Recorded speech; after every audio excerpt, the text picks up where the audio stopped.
So in the last section of Module 4, Section 5, we are going to talk about graphing quadratics, specifically in Desmos, so using graphing technology, and how we can identify important features from that graph. So far we've talked about vertex, axis of symmetry, but we also need to discuss your y-intercept and your x-intercept. So just to review, the y-intercept is the point where the graph crosses the y-axis. And it specifically occurs when x equals 0. So on the reverse side of that, the x-intercept is the point or points, you can have more than one x-intercept, where the graph crosses the x-axis. So it occurs when y equals 0.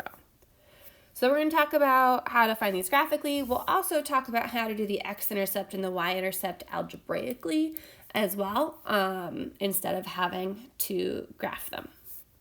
So let's start with an example using standard form. So we have y equals ax squared plus bx plus c, our standard form. So we have the quadratic y equals x squared minus x minus 6. And what we're going to do is we're going to use the Desmos graphing calculator. So what you're going to do is you're going to go to www.desmos.com, and then you're going to select graphing calculator. And then you're just going to type that equation into the box. And I'm just going to draw a rough sketch of what you get when you graph it in Desmos.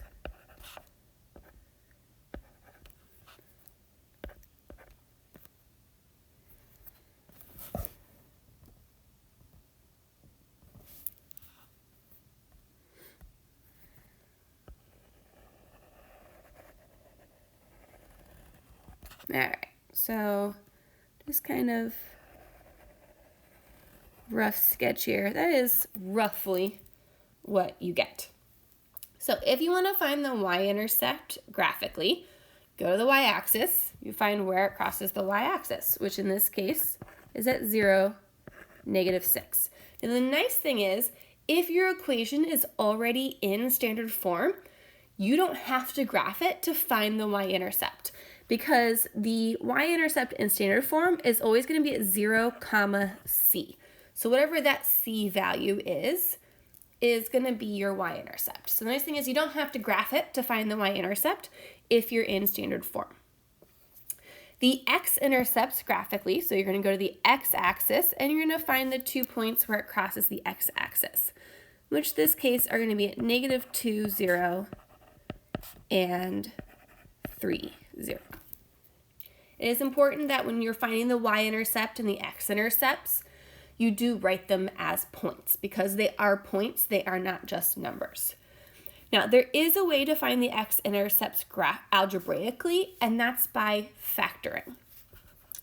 So we set our equation equal to 0, so we do 0 equals x squared minus x minus 6.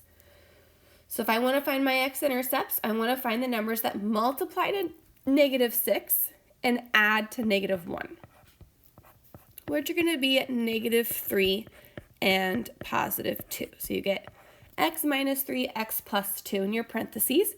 Then you set them both equal to 0. So x minus 3 equals 0. X plus 2 equals 0. And you add 3 and subtract 2. And that's how you get 3 and 2. So you get x-intercepts at 3 and x-intercepts at -2. So 3, 0, and -2, 0. So I don't have to graph them in Desmos, but it is nice to be able to have that as a way to verify that you have identified them correctly. So let's look at an example where we have vertex form. So vertex form, just to kind of refresh, y equals a parentheses x minus h squared plus k. So again, graph the equation y equals x minus 2 squared plus 9 using Desmos. So again, I'm just going to draw a rough sketch of what that looks like.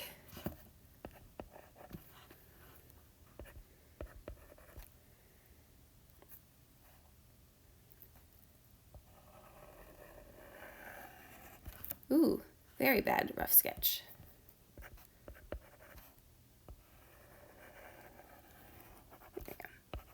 Rough sketch here.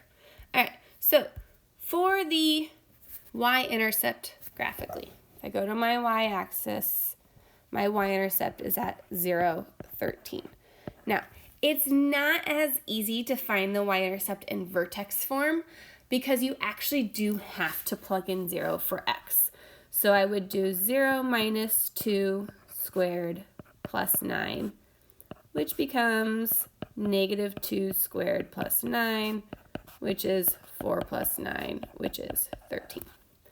So you still can get 0, 13. So not as easy to find the y-intercept in vertex form.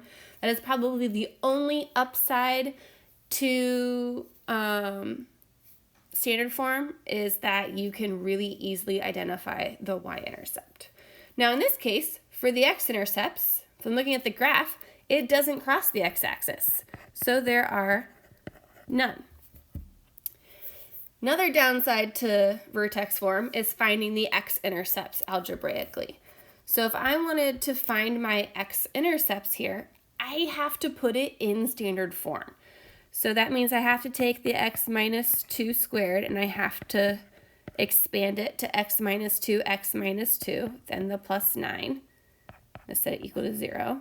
Then I'm going to distribute. So x times x is x squared, then minus 2x plus 4. Then I still have my plus 9. So we get 0 equals x squared minus 4x plus 13. So at this point, now that it's in standard form, I would try to factor it. So what multiplies to 13 and adds to negative 4, which is impossible because the only way to multiply to 13 is 1 in 13. And 1 in 13 cannot add to negative 4 in any way, shape, or form. So that's how I could get none here as well. So y-intercept and x-intercepts, not really great to identify from vertex form.